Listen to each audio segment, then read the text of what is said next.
I'm Nicole, the only financial expert you don't need a dictionary to understand. It's time for some money rehab.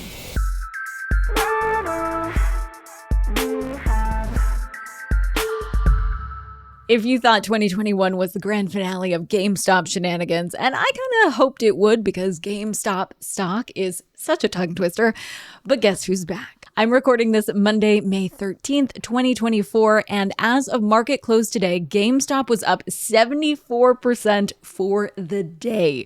The surge had nothing to do with GameStop's financials because those are not looking so good. Tale as old as time.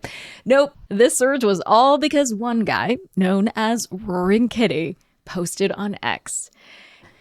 If you've been listening to Money Rehab since the very beginning in 2021, you'll remember Keith Gill, better known as his online screen name, Roaring Kitty. Keith is known as the leader of the 2021 meme stock rally specifically for GameStop. Keith invested $53,000 in GameStop in 2019, and at the peak GameStop craze, his $53,000 grew to an estimated $48 million.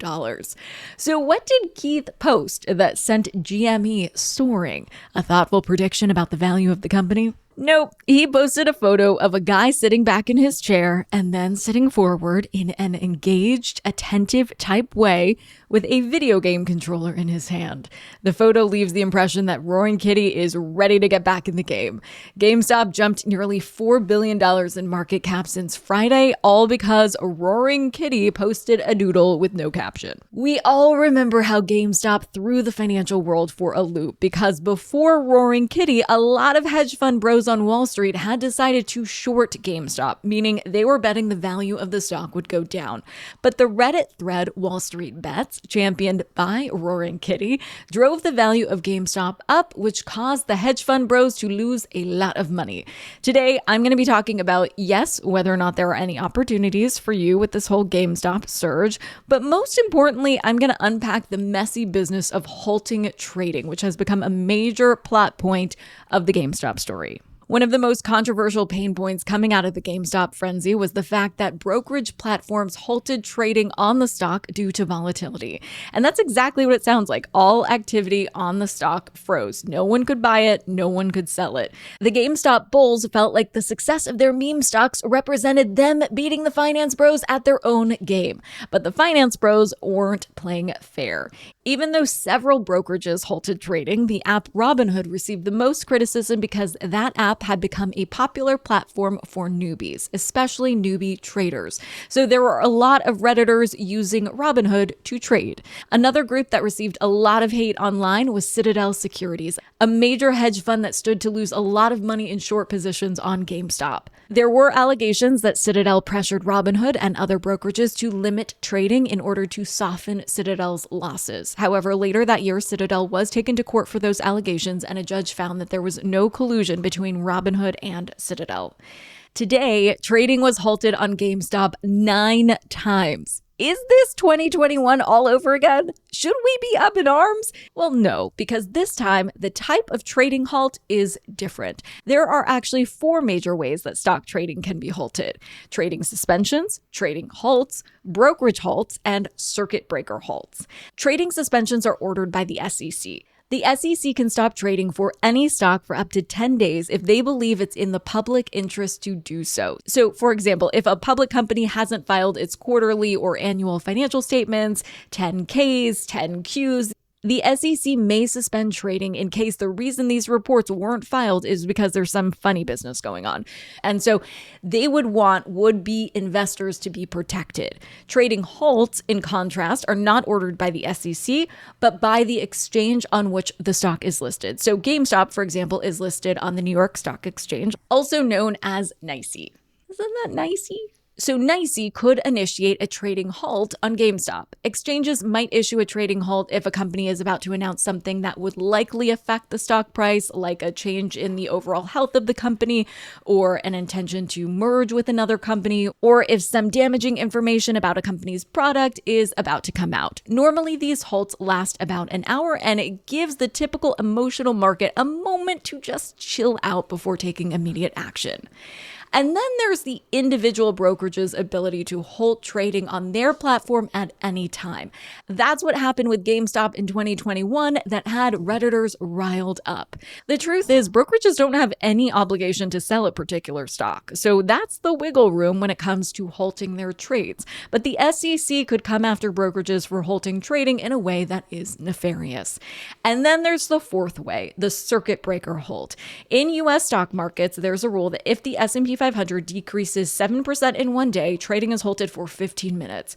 If it drops 13% in one day, there will be another 15-minute break. And if the decline hits 20%, trading will end for the day. This rule originated after Black Monday, the 1987 stock market crash, when the Dow dropped by more than 20%. After that mess, regulators decided that it would be really helpful to have a mechanism to help pump the brakes on the stock market in instances like those, where investors might be experiencing some panic and instead of acting on that panic, would be forced to take some time and strategize. There's also a version of this for individual companies rather than the entire stock market. This is called the limit up, limit down circuit breaker. Similar to a market-wide circuit breaker, these are price-dependent halts. So if a stock price moves 5%, 10%, 20%, and does not move back within 15 seconds, trading in that stock will pause for 5 minutes. And that's what happened today with GameStop. The limit up, limit down circuit breaker was triggered by the New York Stock Exchange. This is not the same as 2021 when it's finance with a capital F versus the retail investor. This is just a standard rule that automatically is triggered by financial exchanges. So again, the stock was halted 9 times today, and with the volatility that GameStop has, that will probably happen. So if you're a meme investor, brace yourself.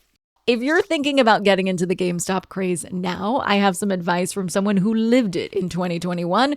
I did an episode with a Redditor who was at the center of all of this. Here he is. What would you tell novice investors who are looking at GameStop and Wall Street bets and seeing like this meme stock phenomenon? What would you advise them about getting into the market? Stay away from all that stuff. Really? Why? You made almost $2 million. And I'm incredibly lucky to have done that. For every GameStop situation that happens, there's just as many that stay trading in that $12 range or go lower.